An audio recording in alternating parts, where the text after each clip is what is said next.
بسم اللہ الرحمن الرحیم۔ جی ناظرین و سامعین، سکتہ کرنا تقریباً 80% لوگوں کو نہیں آتا کہ جس لفظ پر سکتہ کرنا ہو، یہ آپ دیکھ سکتے ہیں کہ یہ لکھا ہو چھوٹا سکتہ۔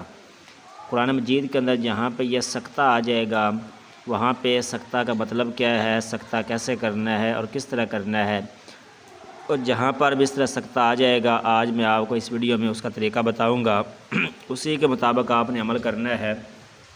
یہ جو سکتہ لفظ ہے یہ بعض اوقات واجب ہوتا ہے، بعض اوقات جائز ہوتا ہے، اور بعض اوقات جو ہے وہ بہت ضروری ہوتا ہے اس پہ سکتہ کرنا۔ اب یہ یہاں پہ وقف لازم بھی ہو رہا ہے، سکتہ بھی آ گیا ہے، تو آج میں آپ کو بتاؤں گا کہ یہاں پہ آپ نے سکتہ کرنا کس طرح ہے۔ چینل کو سبسکرائب کر لیں، بیل آئیکن کو کلک کر لیں، اور ویڈیو کو لازمی شیئر کیا کریں تاکہ دوسروں تک یہ ویڈیو پہنچے اور ان کا بھی فائدہ ہو جائے۔ آئیے اب ہم سکتہ کرنے کا طریقہ سیکھتے ہیں۔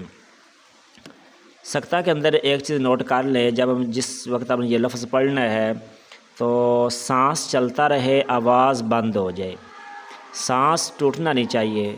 اگر سانس ٹوٹ گیا تو وہ سکتہ نہیں ہوگا، اس وجہ سے سانس جو ہے وہ چلتا رہے اور آواز بند ہو جائے، پھر یہ سکتہ ہوگا۔ آئیے ہم اس کو پڑھتے ہیں۔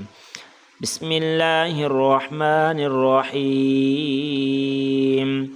قالوا یا ویلنا من بعثنا من مرقدنا هذا ما وعد الرحمن وصدق المرسلون۔ من مرقدنا هذا، آواز بند کر لی اور سانس چلتا رہا۔ من مرقدنا